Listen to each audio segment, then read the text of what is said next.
I'm taking a strap. I'm strapped up. What's happening? What was that about? Let's make the fight happen. We strapped the fuck up. Yes, ladies and gentlemen. Welcome back to another episode of the SZN Podcast. I'm your boy Kam. I'm your boy Flowz. And as always, make sure you check us out on all the streaming platforms.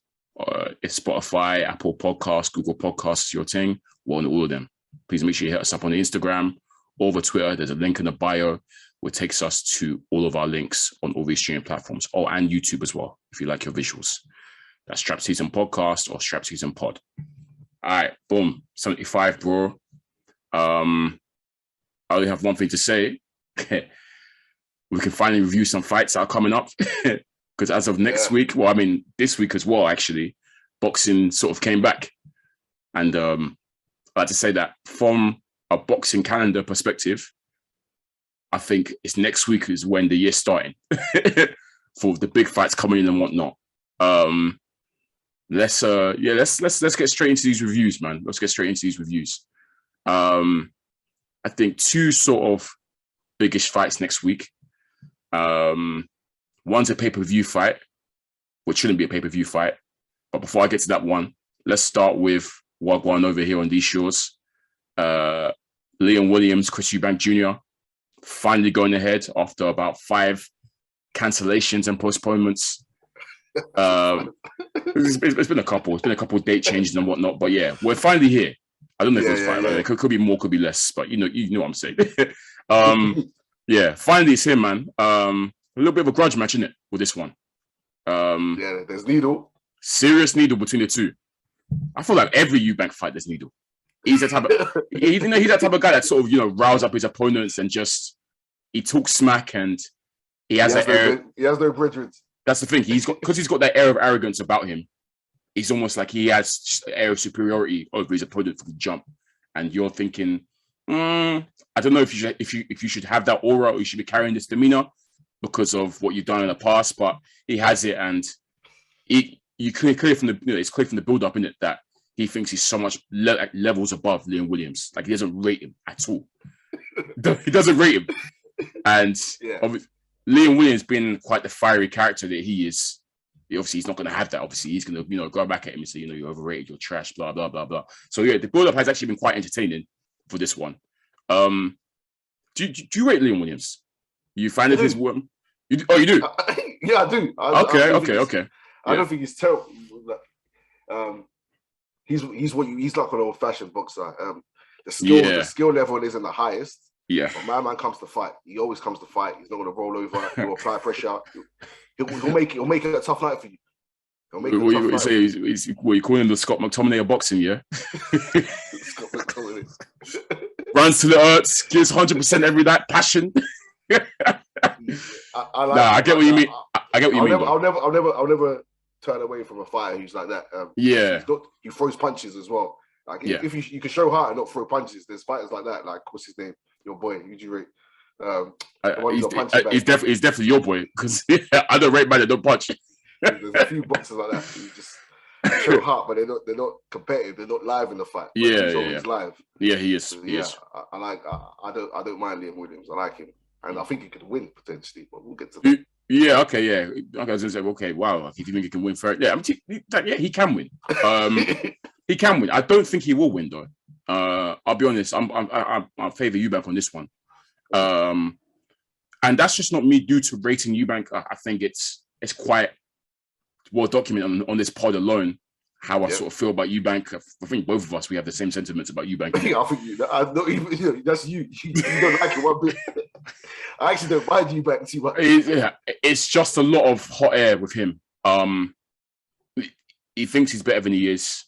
I do see tools that he has, but obviously just throughout his career, I feel like he hasn't made the right steps to guide him. Not having a trainer for years is one thing. I mean, that's a real mistake. I feel like if he could have gone back in time to take control of his career, he wouldn't do that whole "I don't need a trainer" rubbish again. I don't think he would have. It hasn't worked out in the way I think it would have helped. And he does have some skills, but at the same time, there's always some sort of fundamentals lacking with him, I guess, sometimes. and how I guess he sets up his offense. He doesn't really like to fight behind the jab. He sort of jumps in and just throws wild sort of shots and stuff. It can be a bit wild sometimes. I guess with the whole, Roy Jones sort of thing, they tried to sort of market him as someone that obviously now has a world-class trainer, Hall of Famer in his corner. He's going to listen to him, and we're going to see a more educated, more measured Eubank. And you've seen bits and bobs of it in the last couple of fights with Roy Jones. There have been some sort of, almost as if Roy was trying to turn him into like a clone of him. He was doing some Roy Jones sort of things, with the lightning fast jab and moving around and posturing and stuff like that. But yeah, it's Eubank. Eubank is always going to Eubank. He always sort of reverts the type sometimes in these fights and just becomes wild and aggressive and whatnot. So I'm not expecting to see anything more than the usual that we get from Chris Eubank Jr. But I feel like that is still more than enough to put away Leon Williams, who I know is going to be super game. As you mentioned, he's always game, always turns stuff, always comes to fight, even if he is overmatched. I actually think this is going to be a good fight. I think it's going to be a bit of a scrap. I think Leon Williams is going to try and drag. Liam Williams knows, all he knows obviously is to, I guess, turn it ugly and turn it into a bit of a war of attrition. And we know Eubank is partial to joining in on that. And he's quick to, he absolutely loves it, bro. So I won't be surprised if we see Eubank attempt to be educated and attempt to box smartly and whatnot. But as soon as they start trading in the pocket, Eubank's he's gonna relish it. He's gonna join it as well. It's gonna be wild. It's gonna be fast and furious. It's gonna be entertaining, I reckon. I don't think it's gonna be a stinker. I think it's gonna be an entertaining fight. But yeah, I feel like Eubank just has the edge in terms of, I guess, for me, it's just terms of like razor sharpness, speed, aggression, power, etc. Which is why I give it to him. But yeah, I'm actually anticipating quite a decent fight on this one, honestly. Yeah, I agree, man. I think Eubank should win. He should win. He's fought at a better level. He's fought a better opposition. Probably got probably more athletic and more skillful as well. Yeah, if he can be when he wants to be. But yeah, like I weren't too keen. Not that I weren't too keen. I weren't too hyped for this fight until like I saw a clip of their little face to face. Eubank, Johnny Nelson asked Leon Williams, "Do you need to control your aggression in this fight?" And Eubank says, "Oh, you don't need to. I'll control his aggression. These hands will control his aggression for him." And I'm like, "Yeah, this is the type of trash talk I need to hear." Yeah, he loves it, Eubank. He loves it. He loves winding people up. But yeah, it should be a good fight. It's definitely. I think they'll both come. They'll both be trading. Hopefully, we see a few knockdowns. Yeah, maybe a knockout at some point. But I think I'll probably think we'll go to 12 rounds. I think so as well. I think we'll go to 12 rounds. Yeah. If Eubank takes this, it's always, I feel like it's always the same. We always ask this question of Eubank. It's always the same because he's always talking about how he wants these big names and Canelo, Golovkin, Charlo. He wants them all, line them up for him, etc. It's almost like we're perpetually in this frame of mind and asking this question: what next for him? Is this a springboard for him to fight these other guys? Liam Williams is a decent name, I feel like, but I almost feel like there's still a big jump for him to go from William Williams if he then wants to go into fighting these other guys. But he's got nowhere else to go. He has to. Time's running out for Chris Eubank Jr. The only time that he's fought for world titles is against George Groves, as in a legit world title, not IBO.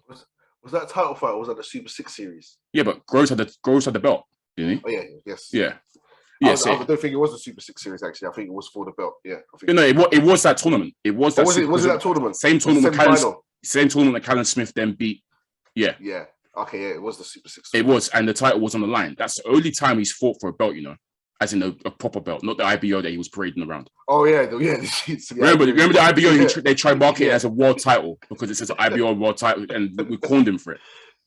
So he's been in the game a long time, and only fought for world honors once. Which again, I'm sure he would have thought he would have done a lot more in his career when he started off. He's in his 30s now.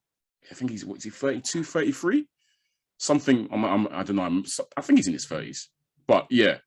Either way, he's been around for a while. He's got to be, time's running out for him. He's got to be getting these shots. So if he does make a good statement, because I guess you can sort of use another middleweight world champion performance as a yardstick. Boo Boo recently beat Liam Williams and beat him up, to be honest. But he beat him up, but it was ugly. People weren't impressed with Boo Boo after that win. People were walking away saying, "Oh yeah, Boo Boo's." I honestly, obviously Liam Williams was game. Obviously, and we know he had heart and gave him problems, put pressure. But I thought Boo Boo showed clear class above him. Like when he wanted to win, when Boo Boo wanted to turn it on, he did, and he was dropping him and whatnot. So yeah, maybe he can use that as a yardstick, and maybe obviously call out another one of these champions. Charlo's there, Boo Boo's there, Golovkin or whatever. But time has run out for Chris Eubank Jr. Man, if he wants more world title shots, he's only fought once for world title. He needs to go again at least. He believes he should be. He believes he's on that level. Show it against Liam Williams, and then position yourself nicely for a shot at one of these other men. Maybe that's what I would say to him. I know people are hungry for him. Like Zach Parker is out for him. Yeah. Obviously, I think Zach Parker recently beat Marcus Morrison, who I'm not sure if that was Chris Eubank's last fight. Was it Marcus Morrison his last fight? I didn't watch it. So, it was. So I think he stopped Marcus Morrison, whereas Eubank didn't. I think that went 12 rounds. And Zach Parker looks good. But once again, like you said, if Chris Eubank serious about making waves, he needs to be looking at the champions. Yeah. Again, with the Golovkins, the Charlos. Yep. He keeps saying Canelo, or maybe you should go search for Billy Joe Saunders, see what he's saying, where he's at. But he needs a big fight and needs to show, because his biggest fights he's lost. Yeah. Actually, he beat the girl. The girl was finished. That was a count. It's a name, but it wasn't. It was a shell of the girl. Absolute shell of him. He was cooked. This is him, the girl that was drooling when he spoke. He was shot to pieces. Everyone knew the girl was losing that fight. The girl was absolutely done out. But as a name, yes, good name to take out. Retire the ex-champ and whatever. But it wasn't that kind of win. I don't think it was too easy. That's one of his biggest fights. When we talk about his BJ Saunders, George Groves, and obviously two of those fights he lost. The Billy Joe Saunders was close. It was a very close fight. The George Groves fight, I think he got schooled. He got given a boxing lesson. A lot of people to this day, because I was one of the only ones saying George Groves is going to beat this guy up. A lot of people said Eubank's going to get him, blah blah. They see him in the gym, because in the gym, Eubank looks amazing. He's doing the speed drills and stuff. He's looking like $1 million. Sparring, he looks great. He looks fantastic in sparring as well. He's always in shape. He lives the life, So a lot of people were blinded by that. And I said, Groves. I said, how is he going to deal with Groves' jab? I don't think he'll be able to handle the jab. And we saw Groves gave him a good lesson on how to in world championship boxing. But we'll see how Eubank Jr. navigates this. But I'm pulling for Eubank victory. I think it's going to go the full 12. And we'll just see how he looks if he puts out a statement. Yeah, I agree. Cool. All right. Let's hop over to America. We'll quickly touch upon this because there's not much to touch upon, but the guy obviously we're talking about was a name. He was one of the biggest names in the division. Keith Thurman was, one of my favorites. He was one of my favorites. Obviously, he's not really active these days. Bit of a bad fall from grace. He was number one. But it looks like, 2022, he's looking to get active, out early doors. He did fight last year. It wasn't very convincing. He didn't look great. I think it was last year when he had his little comeback fight. Oh, I thought his last fight was still Pacquiao. I can't lie. Wait, I might be wrong. Wait, let me check. I haven't checked, but I can't remember seeing him. I swear he fought post Pacquiao. Oh no, you're right. Fair. Bloody hell, he hasn't fought since 2000. Oh my gosh, Keith. Yeah, this is why I'm cooking him. Damn. Yeah. So first fight since July 2019. He's up against Mario Barrios. Listeners, you might recognize he's recently one of Tank's victims. Took Tank, I think it took him, 11 rounds? It took him. Very tall, rangy Mexican who, looks like he's moving up because Barrios was the 140-pounder regular title holder. But to be fair to Barrios, he's tall. He's very tall and rangy. So I feel like welterweight makes sense for him anyways, in terms of dimensions wise. But this is Barrios' first fight at welterweight, I think, up against a proper natural welterweight in Keith Thurman. I guess it's good to see Keith back, but it's almost like time has moved on from Keith and his era. You know, the Porters, the Keith Thurmans, the Danny Garcias. Remember, those were the three guys, back that was sort of that at 147, those were the guys. And as I said, Keith rose to they all three of them had like a mini tournament, and Keith rose to the top. Yep. And he was the king. Yep. Before we came crash. Props for that. Yeah, man. Bro, Keith, this is why I said this is the guy who's going to take over this division.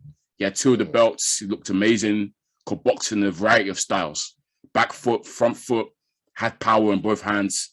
The guy was a showstopper, man, to watch. Really exciting to watch. Obviously, lots of injuries, and I feel like it's more than injuries as well. He's had a lot of injuries, but also I don't know if motivations and stuff like that. I know he was overweight for a long time as well, that kind of stuff. He's been sort of trying to talk his way into a fight with these guys in terms of the Crawfords. Spence, who was chasing him for years, and Keith ducked it, he's now suddenly calling out Spence and saying stuff like, "Oh, Spence won't be considered the welterweight great until he fights me." Like, no, maybe back then, but not this current Keith. But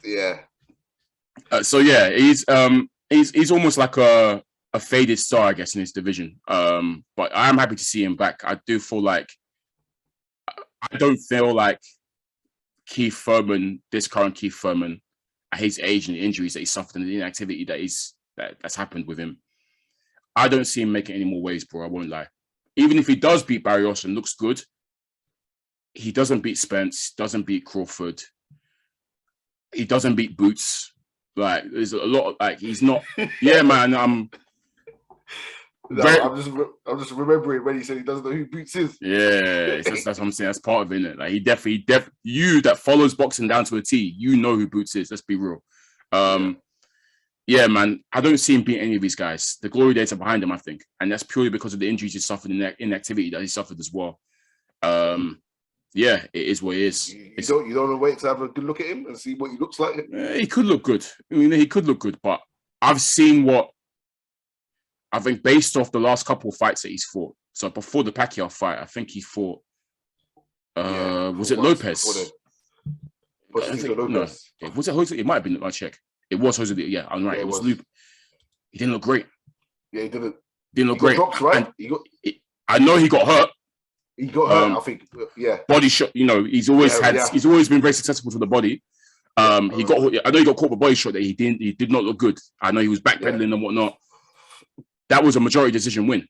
So he didn't look great against Joselito Lopez, who isn't considered like a troublesome guy like that. Well, shouldn't be troubling him.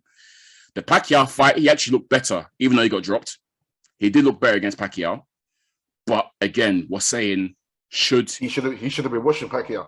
That's literally what I was saying. Should Keith Thurman be losing to a 40-year-plus Pacquiao who was very inactive and whatnot? Pacquiao was fighting once a year. Should he be losing to that kind of guy? You would say that if you're going, sorry. To be fair, the Joselito Lopez fight and the Pacquiao fight, he'd come off a long layoff then as well. Like, he had a fight for 2-3 years then. Exactly. So you may be right. Inactivity, that's 3 years, 2 fights, then another 3 years, and you get back in the ring. It's crazy. So I don't see. I honestly can't see. Like I said, he can look amazing, or he can look similar to. I don't think he will recapture the Keith Thurman we saw topple Porter and Danny Garcia back to back. That's when he was at his peak. I think that's gone. That same speed, explosiveness probably won't be there anymore due to these injuries and surgeries he's had and inactivity. He obviously still have the boxing brain. He's a very, very, very smart guy. In terms of boxing intelligence and IQ, he's very, very cerebral with it, as we know. And as I've said this many times, once he's done, he better go into that commentary booth because he's sick as a pundit. He'll be sick as a pundit. But yeah, I feel like athletically, it's not going to be the same Thurman anymore.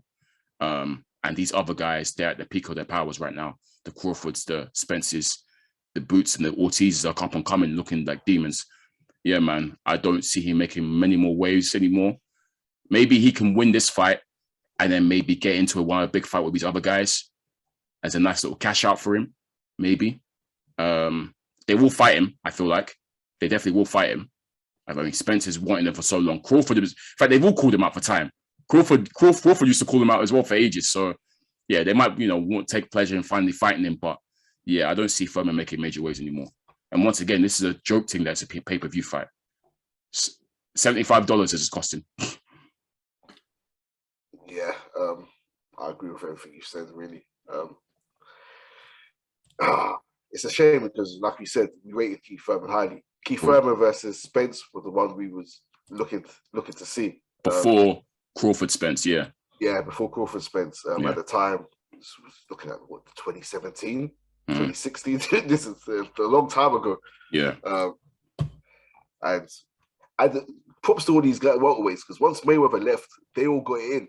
Yeah. They all mixed up, and it was a good time. All of them fought each other. Spence, Garcia, Guerrero, Porter, Keith Thurman. And I think we would have seen Keith Thurman, Spence, but then the injuries happened, then he had another injury, and then Spence kind of took over. Yep. And this fight right here it's a non-starter for me. Fair play to both of them getting in the ring with each other, because it's a bit of a strange one. But I'll say this, Keith Thurman could lose. Yeah, easily. He could lose, He could lose because... He's not bad, Barrios. Yeah, he's not bad. Barrios is good.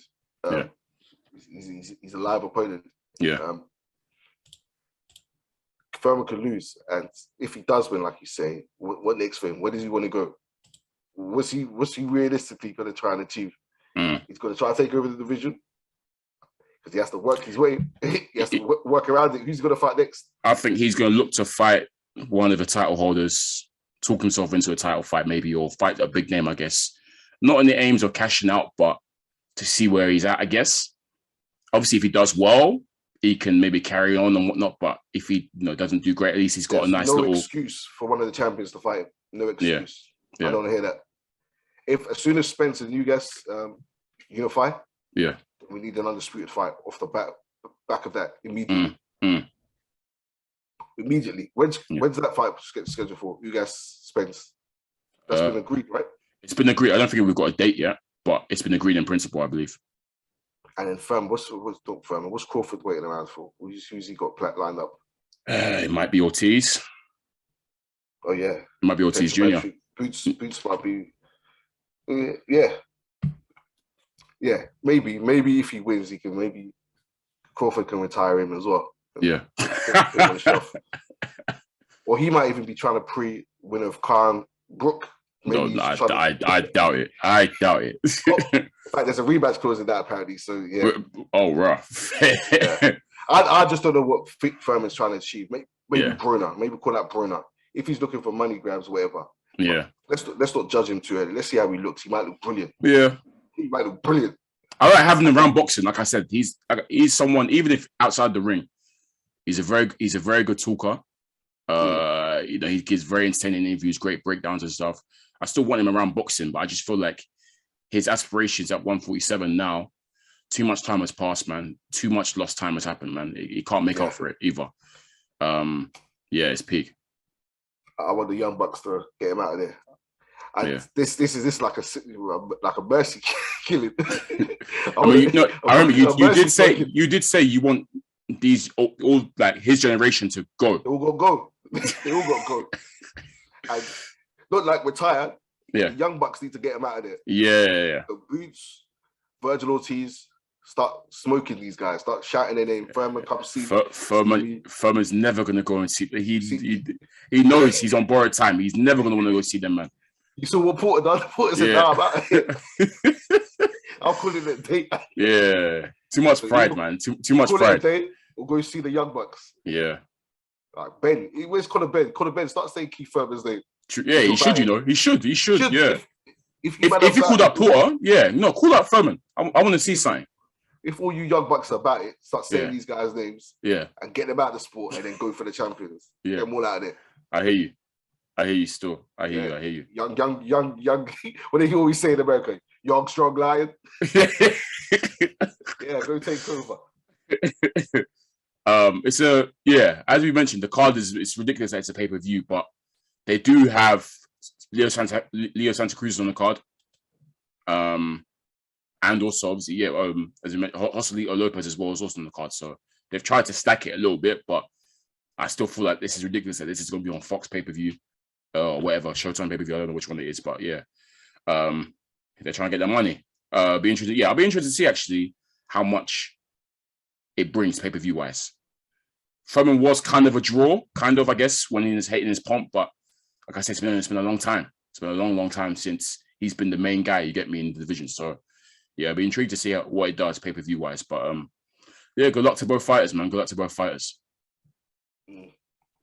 I think those are the fights I wanted to preview. Let's talk about what's going on in the news. Actually, just quickly, we'll touch upon. There was some boxing that occurred this weekend. Briefly, we'll touch upon, I guess, Makabu. He called out Canelo after he won, but he won by split decision against a guy. I can't remember the opponent's name. South African opponent, someone he's fought before. He fought the guy in 2015. What's his name? Makanu? Oh, something like that. Google screen. Let me fought check. Him before. He fought him in 2015. They beat him. Actually, let me check out. I'll get his name up now. How do you pronounce it? Chunu, I think is how I'd say Chunu. Yeah. So this is a guy he knocked out in 2015. You're saying it wrong still. Oh, is it? I don't know how you spell it. Let me look at it as well. No, it's spelled Mchunu. Okay, yeah. Nchunu or Nkunu. Nkunu or Nchunu. One of them. Anyways, yeah. He fought him in 2015, knocked him out. But this time was a lot closer. Only won by split decision this time. And afterwards, obviously, he called out Canelo, expected. So it seems like that Canelo sort of fight against him isn't actually set in stone. I think you mentioned it previously that Canelo's coach, I forgot his name. What's his name? Reynoso saying we know Canelo's got lots of options, isn't it? So it might not be, but he's obviously eking for it. But my point is, you can't be calling out Canelo after a struggle split decision win against a guy that isn't really even that, like, isn't considered a top guy in the division. He's not meant to be like a serious opponent for him. A guy you knocked out in 2015, and now you're battling away in the split decision win, and now you're calling out Canelo. Last time he was losing. He was losing. Well, it was a close fight last time until he got the knockout. Yeah, was it? Okay, yeah. Boy. Yeah, the guy was giving him hell last time. I think he was even down on 2 scorecards at the time of the stoppage. So, yeah, it's boy. But fair play to Nkunu, because I'm hearing that they tried to pay him step aside money to make the Makabu fight, and he's turned it down. He's like, nah, he wants to run it. Wants a revenge. Yeah, he's like, nah, we need to run that back. So fair play to him. Obviously, it would have been a lot of money to step aside, and he would have been the winner. Yeah, but he was like, nah, let's run that back. Yeah, unfortunately, he lost this time, but Makabu should have gone out and made a more impressive display, which he didn't. Exactly. Yeah. I can play both hands. Canelo can see that and think, yeah, definitely food for me. Take you out. But it can also be like people, because don't forget, Canelo he's at the stage where people want to almost see him lose. You know how a Mayweather, they were like, oh, give him someone good. Like they'll discredit. They say, oh, this time, he's going to get him. He's going to give Floyd hell. And then Floyd will wash him. And they'll be quick to say, yeah, but this guy wasn't really a good opponent. Give Floyd someone proper. Give Floyd this guy or whatever. Canelo's at that stage where now people are trying to suggest that the people that he beat, I've seen people discredit him clean up the whole super middleweight division in 1 year. People were saying that, oh yeah, he fought nobodies. They were saying Billy Joe's, Callum Smith's a nothing opponent, Billy Joe's a nothing opponent, and Caleb Plant all nothing opponents. If he's serious, he will go. They said if he's serious, he'll go to light heavy and fight Beterbiev and Bivol and them, man. The same thing's gonna happen. These guys have less. Their accolades and resumes are worse than the champions he just beat. Exactly. Who's Beterbiev ever Bivol beat? And the thing is, if Canelo does this and he beats all those guys at light heavy, they're gonna say this. Oh, Beterbiev was a 38. He's old. Doesn't count. They'll say, all right, 16 fights or 15 fights. Who's he beat? So Canelo's at that stage now where people are trying to put in opponents to apparently which I should give him hell, or they want to see him lose because he's doing too well. So obviously, with his Makabu showing, they're going to see this guy and be like, I don't want to see Canelo fight this guy. He's useless. He's rubbish. Why is he fighting him? Give him someone decent. So it can play both parts, his bad performance. But right now, we don't really know. The fight is not set in stone, but he's called him out. That whole division, bar Cody, I think, is called out Canelo. So they're all anticipating something. It's so annoying. Even Mayweather was at it. He was like, Makabu used to get beaten up in the gym when he used to come through. That Mayweather, Canelo's ducking Benavidez. Mayweather is the biggest hater. Who's Benavidez's best win? Yep. It's you're asking. It's I'm asking. It's who did he beat the other day? I don't even. Who is category? As I say, him.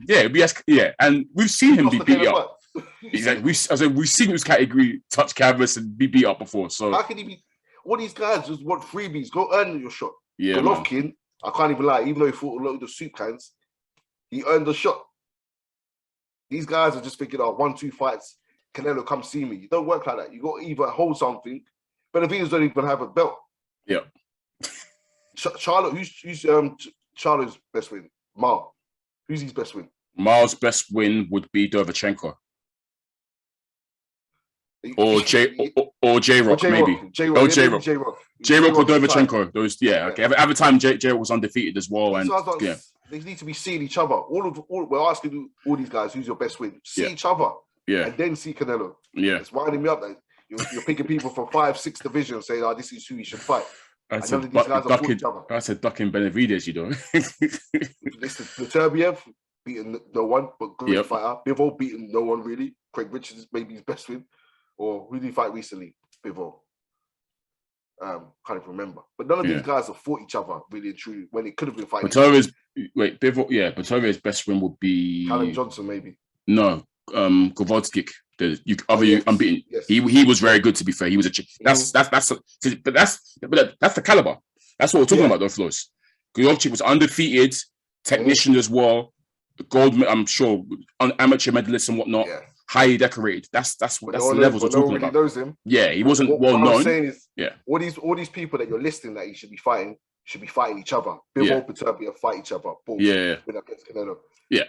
Benavidez, whoever you want to fight, Charlo or Andre or whatever, fight each other, and then you have a claim to say, okay, I'm next. Yeah. But just sit around and then fight. Yeah, but that's the way these lot are moving. Take Canelo out the picture, and then who do you want to fight after that? Yeah. Then all these people saying Canelo's ducking and picking easy opponents. They won't. These people aren't easy. Yeah, they're not easy. He's making it look easy. For real. No, I agree with you. For real, man. That's a good point. There was another fight yesterday as well. Wasn't there? Was that it? I can't remember. Yeah, Robson Coke. Constant Sal. Martinez, I believe. Yeah, first fight since the loss against against Valdez. Valdez. A comfortable UD for him. This guy that he beat was kind of like an undefeated up and comer as well, someone that they rated as well, I think. So not well known again, but someone that was potentially a banana skin, and he acquitted himself well. Apparently, he did what he had to do. He's a good fighter, Conceição, man. He's a very good fighter.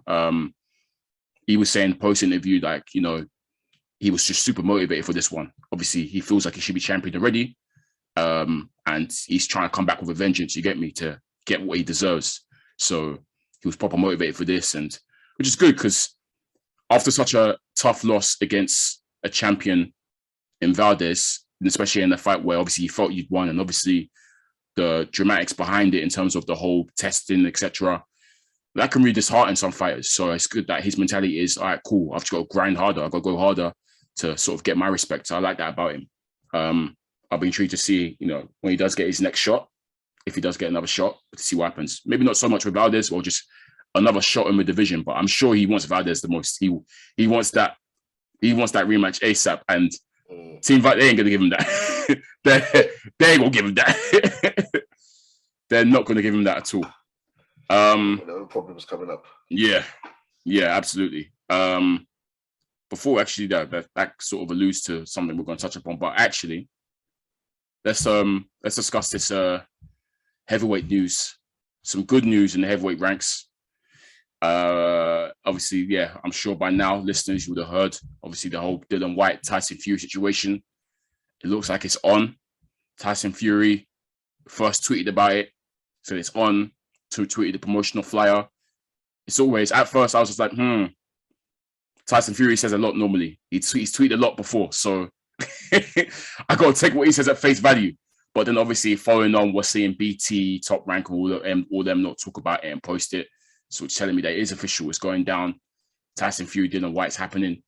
I don't think they've announced a location yet, have they, Flowz? No, they haven't announced date or location yet. Yeah, date or location hasn't been announced, but it has gone to purse bids. And we've seen that a purse bid, the purse bid was won by BT, Frank Warren, 41 million was there. Top Rank. And Top Rank, yeah, and Top Rank. I've said BT for this country, but yeah, backed by Top Rank as well, yeah. They're winning bigger, 41 million, outbid Hearn and the Zone. I think they put in 33 mil, if I remember correctly. 32, 33. Or 32, so, yeah, 32, 33. Yeah, Frank was never going to allow Hearn to win this one. I feel like if it was AJ, Hearn's coming with the big bags. But yeah, I know Hearn was happy to concede the defeat on this one. BT and Top Rank, they have to have, like, on ESPN, they can't lose Fury. Like, that's their main guy. They got to make sure they win them purse bids to bring in the things for them. It would have been a disaster. Disastrous. They had to make sure they can't lose. Same thing if Hearn didn't win an AJ purse bid, that's disastrous for AJ. AJ doesn't need to go to purse bids. Yeah, true. You're gonna eat good. Yeah, true. I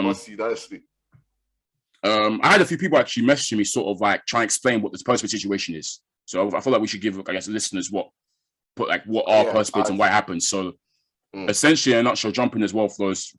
But yeah, essentially in a nutshell, when fights get ordered between the two parties, they have a set number of days, I guess, to agree upon like fees in terms of like the purses that the fighters are going to have. That's going to be split between the fighters and networks that's going to be showing the fight, etc. Basically, they've got a set number of days to agree all this stuff.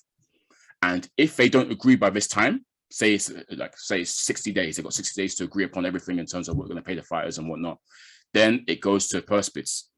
And purse bids is basically like an auction. Whoever open market, anyone can come in and put bids. They're submitting like a figure of money. It's 41 million, for example, and that 41 million is going to be the purse for the fighters for them to split between the two fighters, basically, and also that's going to discern which network the fight's going to land on in terms of who's going to show it. So Hearn's bid 33 million. In comes Frank Warren 41. Now, if Hearn wanted to take it further, he could have bid 45. It keeps going, just like an auction, open market. And as you said, anyone can come in. Another network now could have come in. So, example, we can use the Teofimo Lopez versus George Kambosos fight. Top Rank bid, Hearn, the Zone bid, and out of nowhere, Triller came out of nowhere. Triller, who are now doing boxing, came in and they won the purse with a massive bid. So realistically, I'm just trying to think of another network. Someone like, let's say Eurosport, Sky Sports, Channel 5 could have come in with a fat bid of 48 million now and out. And if Frank Warren or Hearn or whatever didn't want to bid no more, they would have won it, and it would have been shown on that channel. So that's sort of how it works, basically, in a nutshell. That's what purse bids, how it works. I think. But obviously, just to make sure everyone's clear, that this is when a fight's ordered by the governing body. So if it's a mandatory shot, if it's a voluntary defense, then there won't be any purse bids. They'll just agree a deal outside of that. But when a fight's ordered, whether it's a mandatory or final eliminator or whatever, it's ordered by the governing bodies, then there will be purse bids. And obviously, it's not like you could just bid whatever you want. You have to put 10% up front. So they'll hold that in terms of Yeah, so basically WBC have a guaranteed 10%, which Yeah. Frank Warren and whoever has put up. Yeah. I'm not sure that's all coming from Frank still. Oh yeah, 100% no. So yeah, BT and ESPN are coming through as well. And obviously with the whole fiasco of Tyson Fury and Dylan Whyte not being able to agree a deal, that's why it's then gone to purse bids, because Exactly. they've had a set amount of days to agree a deal. I think they had 60 days, didn't they? The purse bids kept getting extended, so I'm not even sure what was going on. I think originally I saw 60 days they had to agree, but yeah. And sometimes people won't agree a deal because, like we've discussed it before, the WC will have their set splits for each deal, and it should have been 55%, 45%. So some people just hold out to purse bids so they can get more money. Yeah, it's good for the fighters because that way they can almost earn. They won't be lowballed by their promoters or their contract deals. They can go to an open market and earn way more. Yeah, like Kambosos and Teofimo Lopez. Exactly. Yeah, and this situation as well. We can confirm that this is the largest purse bid in history in terms of for a So congrats! I'm happy for Dylan, man. So yeah, that 41 mil is going to split between both of him and Tyson, depending on what the split they've agreed upon or whatever. But also, they can make obviously more. That's just that split. That's just that, let's say, basic, I guess. They can still make more in terms of like from like pay-per-view income, gate receipts, all that kind of stuff can also come into play as well. So yeah, man, they're both fighters are going to get paid. And it's good news. It looks like this is the fact that it's gone to purse bids and that's all done. It's official, man. Tyson Fury, Dylan Whyte. We just need the final official bit will be the date and location. But yeah, we've seen fights have still flopped. Even getting this far, we've seen it many times before in boxing. So hopefully... Remember, Trinity didn't even host the fight. Exactly. Teofimo massive situation. Yeah, it didn't even go down on Trinity in the end. They failed to put up the fight, so it went to the second highest bidder, which was the Zone. Yeah. So the Zone put on the fight. Exactly. Yeah. That's why. Yeah. So we'll see what happens. But it looks like it's going down. I can't wait for this to happen. I'm excited already. I'm happy for Dylan. He finally gets his shot. But go on. Well, I just want to, because I think what these lot have done, like you can say, okay, Eddie Hearn's obviously bid a price so that these guys could bid a bit more and get his fighter paid. Yeah. But BT have already patterned it where they got the WBC to change their ruling from 55% to 45% split. Yeah. 80-20%. So they're, even though they've overpaid kind of thing, and the Whites got paid, at the same time, they've kind of won because the split should have been way higher than that. Yeah. So they're giving him higher than what they initially wanted to do. It wasn't would have been paid. It wasn't BT. Well, it was Top Rank that specifically requested that they change the split from 80-20. Yeah. Okay, it was specifically. Yeah. Oh no, it was actually Bob. It was really Bob. Uncle Bob. I know. It's always Bob. It's always Uncle Bob. Frank Warren doesn't really have any say. And yeah, with the whole situation as well. I think you sort of broke it down that for mandatory defenses and whatnot, it's always a 55-45 split, but that it can be moved as far as 70 to 70-30. It can go as far as that. But yeah, Top Rank specifically, spoke to WC and asked, can you make it 80-20, which was unheard of, which is why Dylan Whyte was so pissed off. But yeah, that's that now. It looks like the fight's going ahead. When it's time to preview that fight, we will, trust me. Boy, if I speak, I'll be in big trouble. That's what I'm going to say. I've got certain things. Okay. Woo! I'm intrigued. Woo! I've got some thoughts on this one. I won't lie, but hey, I can't wait. When it goes down, we'll talk about it. We'll talk about when it goes down. Let's not. Hopefully it's soon. Hopefully it's soon, man. No spoilers yet. But yeah, rumors is it's going to be April in Prince Valley Stadium. That's the rumors. Yeah. Okay, I like that. It's good to have Tyson Fury back on home soil as well. He hasn't fought. Obviously, we knew when he signed with Top Rank. I think we said straight away he ain't fighting the UK again for a long time. Like unless it makes sense, it has to make sense because they're just going to put him over America. He's made his base now in America. Yeah, they love him over there. He's almost seen as an American fighter now. So yeah, it'd be good to have him back. Household name over there now. For real, man. He's bigger in America than AJ is. So he's there. So it's nice to it's nice. More liked as well. Yeah. They respect him. They respect him the hell of a lot. They do not respect AJ at all. he's been there. He's been in the field. He's done the rounds. He's been visiting the WWE. He's done all of that stuff. Exactly. He's done the full press run. Yeah, he stopped by in all the usual spots, the Breakfast Club. You know, he's gone everywhere, man. So shout out to him, man. Deservedly a household name over there. But it's good to have him back on home soil again. Yeah, man. I look forward to this one. If it does happen, it's gonna be. I think it's gonna be a cracking fight. I won't lie. I guess part of all these talks as well is obviously we can confirm that AJ didn't accept no step aside money. So, do you see something about apparently that they were both AJ was ready to accept it, but in the 11th hour or something, the 11th hour, they then decided to try and renegotiate the price of the step aside. Yeah, apparently he asked for $5 million more. Yeah, that's what Frank Warren said. Yeah, that's what they were saying, that he asked for more, and that's what made the step aside fall through. That's what I heard. Yeah. Yeah, I think I heard that from Frank Warren that they agreed 15 million or something, and then he asked for 5 million more to make it 20, and that's when they decided to pull out. Yeah. But you're also hearing from Eddie Hearn's side that what's it called?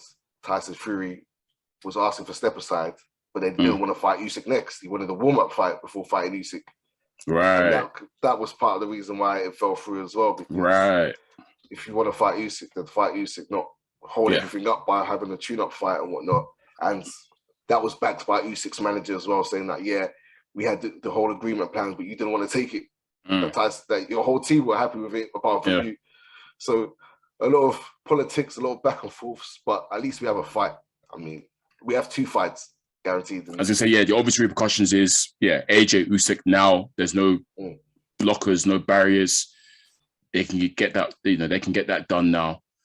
And we'll see what's next. We'll see what's next after that. Everyone else, get active as well.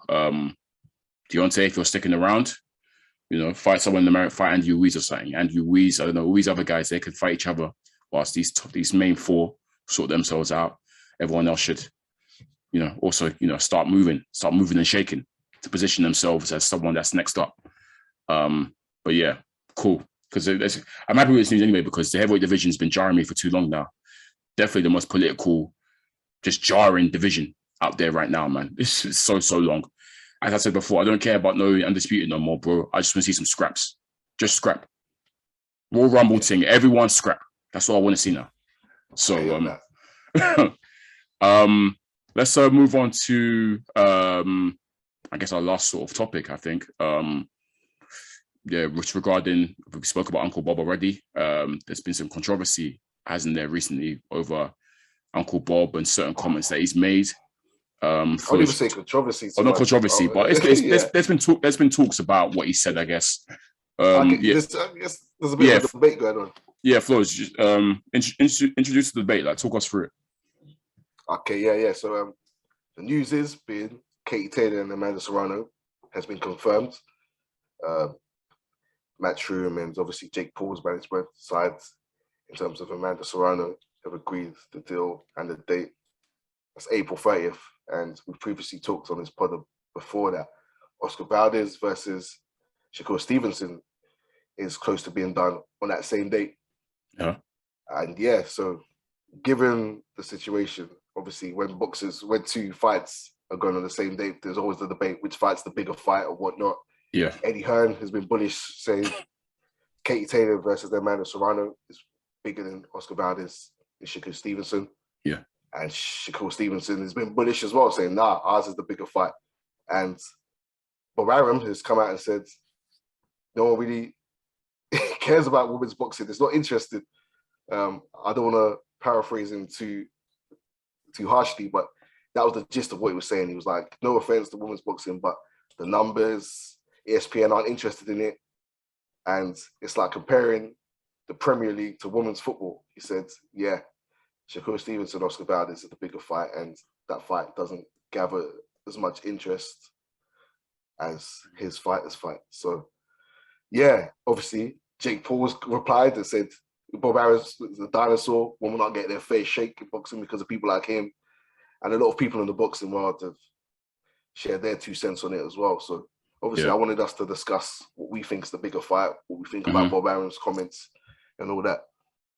I just want to add as well, the reason why Jake Paul's leapt to the defense of women's boxers because he actually manages Amanda Serrano.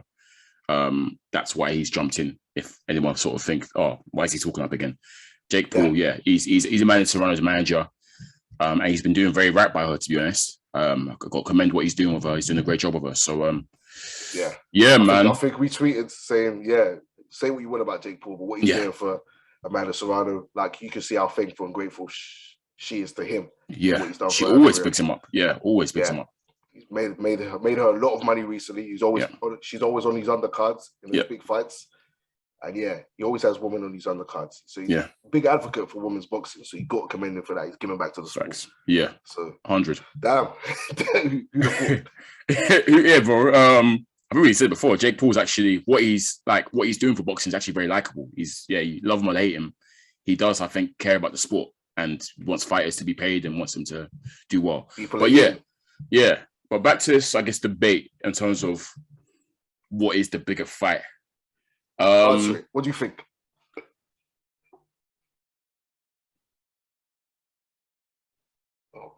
It's weird. Mad. I'm actually gonna say Katie Taylor, Amanda Serrano. I actually think it's the bigger fight. Disagree.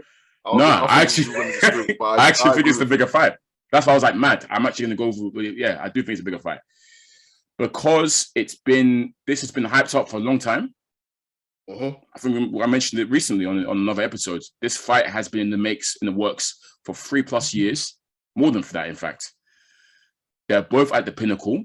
They're both considered the best in their weight classes or around that weight class. Katie Taylor herself, massive fan base over in Europe, UK, Ireland, etc., etc. Amanda Serrano's got a massive fan base over in America as well. They're both names. They actually are both names, to be honest. That's why I think it's a bigger fight. If I'm comparing it to Shakur and Oscar Valdez, but Valdez especially, huge fan base. Mexican fighter, Latino, we know what they're on. Shakur Stevenson is still an up-and-comer. I can't lie. In terms of markability, drawability, all that kind of stuff, Shakur we still have him on our people to watch list for 2022 because of that. Yes, we know this kid is probably the future. Super, super talented, super skilled. We think he's going to go right to the very top. In fact, he almost is at the top already. He's taken belts off people, etc. But he hasn't cracked it yet. He's still not there in terms of draw. And that's why I feel like it's very one-sided in terms of Valdez. Yes, we know he's a draw. He's going to bring the fan base. But Shakur doesn't really marry up to that. Whilst Taylor, Serrano are both draws, I think, in their respective arenas and whatnot. That's what I feel like. And like I said, it's been 3 or 4 years in the making. We've been waiting for this one for a long, long time. That's why I'd say it's a bigger fight. Yeah, I agree with those points as well. And to add to that, even when you strip it back, one's an undisputed fight, one's a unification fight. Yeah. I think the impact of Katie Taylor and Amanda Serrano is much bigger than the impact of Oscar Valdez versus Shakur Stevenson. Agreed. This is going to be the greatest women's fight that we've seen. To this day, this will be the greatest women's fight of all time. It's a huge fight. It's an undisputed fight with two champions who are both rated highly. This isn't one person going around and just collecting belts. These are two people who've been pitted against each other, built up for a long time. Yeah. And we've wanted to see ever since like you say, since Katie Taylor started, it's always been a route to Amanda Serrano. These people on a collision course. Literally, each time she fought, Amanda's name was brought up every single time. And vice versa, when Amanda will fight, it's always Katie Taylor. When's that going to happen? Yeah, this is...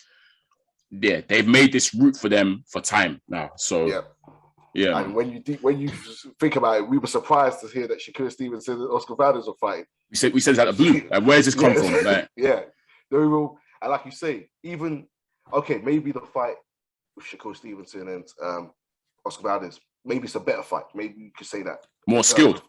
In terms of boxing skills, for example, yeah. That's debatable still, but maybe you can say that. Yeah. Maybe you could say, it's bigger in America because of the Mexican draw that Oscar Valdez has. Yeah. But you're looking at all the Irish people that Katie Taylor's bringing globally in the UK. In America. Yeah. In America, huge fight. And just for women's boxing in general, man. If that, for example, yeah. How we want to cut it, slice and dice it, shake it. How we want to, like, the only reason why you're saying it is because women's boxing isn't as big. Yes. That's the only thing you can say. Yeah. But even so, this is monumental. When you look in the history books, this fight will be more memorable than Oscar Valdez versus Shakur Stevenson. Yeah. It's a great fight, don't get me wrong, but bigger fight, impacts, global impacts. Yeah. Reach. I think it will do more numbers than Shakur Stevenson, Oscar Valdez. I think so. I think it might do more numbers. But yeah, I'm obviously Shakur Stevenson's bullish saying this and that, but he's meant to say that. And he's should. No, he's not. I don't think he should. I don't think he should be saying that. You don't think he's bigging up his own fight? Nah, he's all. I feel like bigging up his own fight. I feel like he's always going to big up. That So when he says his fight's bigger than Tyson Fury, AJ.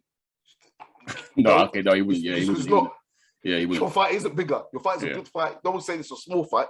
Yeah, but this is more historic than your fight. Way more historic. So it's an undisputed are you fight. speaking to, I guess, a lack of respect still to women's boxing? I guess from not from him as such. I think he's going to big up himself. He's going to be gassed. He thinks he's going to believe in his own source, kind of thing. I'm a big That's name. what I meant in terms of. I feel like I'm not surprised he said that, because he rates himself highly. Okay. But Byron's more disrespectful. Again, I'm not surprised. He is a dinosaur. No, he is. Bob isn't. We've called for Bob to retire for time. Bob is old school with it.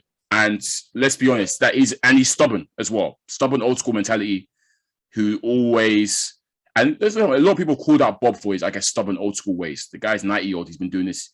He promoted for Ali, for crying out loud. He's been around for a long, long time. Sometimes it's hard for these old timers to, I guess, change or, go with the times. So I'm actually not surprised to hear that from Bob. I can understand why people will be disappointed by his response. Like I said, I think I said pre-pod before we start recording, like, it's a shame, but because you can say you don't have to, I guess, make the example, the Premier League comparison to Women's Premier League is kind of rude, kind of like it's a bit deep. And yeah, saying no one cares about women's boxing. Well, clearly that's not true because people are on and people do rate it. And it's peak for the fighters that are signed to Top Rank, the women's fighters that are signed to Top Rank in ESPN. I think Michaela Mayer signed to Top Rank in ESPN. Like, that's hearing your boss say that, but no one cares about what you do. That's kind of deep, man. You don't have to bash it in that sense to say your fight is bigger or whatever. Like, you can just say we feel like our fight's bigger. Shout out to the ladies though, they're doing their thing, something like that. That's what I'm saying. That's all that was required. You didn't have to make that silly like comparison to the football comparison. It wasn't really needed. Both great fights. It's just not bigger. It's just not. I don't care. Like, I'm ready to die on that hill if anyone. Shaq versus Oscar Valdez is bigger than Katie. I mean, listeners, we're happy to talk about it, debate if you like, message us, comment, whatever. Pull up, come on, tell us your reasons why. We'll pull up then. Man, anyone can come on this pod, man. Pull up. Yeah, man. Yeah. So, but yeah, I agree. I feel like I guess, SZN Pod, we do believe that Katie Taylor and Serrano is a bigger fight than Shakur Stevenson, Oscar Valdez, and I stress again, both are incredible fights. Both fights I'll be tuning into. I'll be watching both fights keenly. Hopefully they're not on the same. Hopefully they're both not in America. I'm hoping the Kate. Wait, have they announced? They haven't announced location, have they? No, they haven't. No, Serrano, because we know Oscar and Valdez and Shakur will be in America, but there's a potential. If you have to watch one, that's a different question. And it was on at the same time. Yeah, they wouldn't do it at the same time, but if it was on the same time, if you have to watch one. If it was on the same time, it's going to have to be a TV, a laptop thing at the same time. The political answer. Double tab thing, you get me? The political answer. Yeah, double tab thing still. But at least, might have to do Katie Taylor because that's going to be over quicker. Obviously, shorter rounds, shorter time in the rounds and lesser, in terms of like the time per round, etc., etc. So at least I know that by the time that's done, Shakur Stevenson, Santa Cruz would maybe be in like the 6th round or something. So you know what? That's even further affirm my position, because if I had to pick one, hypothetically, just one to watch, it'll be Katie Taylor and Amanda Serrano, and I'll just watch the other on highlights. Yeah, that's what I'll do. Because both elite fights, though. Both of them are amazing. Like both of them were like, wow. One's more historic for me. One's been built up for a long time, and like we say, one could be the last hurrah for these guys. That's the pinnacle for them. This is the pinnacle for Shakur Stevenson or Oscar Valdez. Facts. Whereas this fight is the pinnacle. This is the AJ Wilder of that we wanted to see in women's boxing. So that's my stance. I agree, man. I agree. We keep agreeing on things still. We need to. I know he was banking on me saying Shaq and Oscar. I thought he was. I honestly thought I was ready to fight you. Yeah, we're gonna argue today. I had to give it some. I thought, wow, I'm actually gonna say, Katie Tate. I'm gonna give it to the ladies. I think that is a lot of people. A lot of people have been saying Shakur Stevenson, but to be fair, a lot of people have been backing the women's fight and saying, "Bro, you're bugging." And like I said, I suspect also the people saying Shaq and Oscar might not be in tune with women's boxing like we are, for example. It is still up and coming. It still isn't the main draw, like it's still up and coming. So a lot of people... If you like boxing, if you watch boxing, you're sleeping under a rock if you don't know about Katie Taylor and Amanda Serrano. Nobody's. Yeah. If you regularly watch boxing, you're not telling me you don't know about that one. Yeah. You can't say you know about Oscar Valdez and Shakur Stevenson, but you don't know about them and you're a regular watcher of boxing. You can't say that. You're lying. You're lying. You can't. Is any casual telling me, Shakur Stevenson, Oscar Valdez? I'm really looking forward to that. It's true, bro. It's true because Shakur Stevenson and Oscar Valdez themselves aren't even like they're still hardcore boxing fan guys. No, not casual. Especially Shakur. Shakur is still a young buck in this game, man. He's still a young buck. Unless you're Mexican. Yeah, that's what I'm saying. Like, they're not household names, both of them, at all. So, man. Be intrigued to see in terms of numbers wise which one does. Obviously, it might be tough to compare because it's going to be different platforms in terms of different models. Shakur, Oscar, actually ESPN. Pay-per-view. It will be pay-per-view. They'll probably make a pay-per-view. They'll stick it on pay-per-view, I think. And obviously the zone, we still don't know about the zone pay-per-view thing, but I'm going to assume for now, at the moment of saying this, they're still going to use the stream model. So because it's streaming, it might be a bit difficult comparing the streaming numbers as opposed to the pay-per-view figures. I don't even know if it's on zone. I don't even know. It might even be on. I'm not even sure. Okay, there will be. What platform does Thingy use? What's his name? Jake Paul always use. Is it Serrano? It's Triller. Yeah. They can't deliver nothing. It's going to be on the zone. It's going to be the zone. As I say, it can't. I don't think Eddie's going to allow that anyway. It's like, no, it's going to be the zone. It's going to be the zone. So it's different because they've got different models. It'll be difficult to compare, I guess. But I'm pretty sure ESPN will put that on pay-per-view. I'm sure they will. I'm pretty sure they will still. But man. Both elite fights, and on that day we're eating regardless as fans. We're tuned to both of them. Hopefully, I assume there'll be at different times because promoters don't like. It'd be nice if Kate Taylor is in the UK or somewhere, for example, Boston, big Irish population, throw it in Boston or something, and then Shaq and Santa Cruz can be somewhere like in LA or wherever, where there's a big Hispanic population, maybe somewhere. So different time zones, you get me? So we're able to check out both fights. But cool. Let's leave it there, man. Great episode. Man. Can't wait for next week, man. We've got some boxing back, man. We'll tune in next week, review some fights, like good stuff, man. It's been episode 75 of the SZN Podcast. Once again, I've been your boy Kam. I'm your boy Flowz. Thanks for keeping it locked. Check us out on all the streaming platforms. Peace. Get a strap. I'm strapped up. What was that about? Let's make the fight happen. We strapped the fuck up.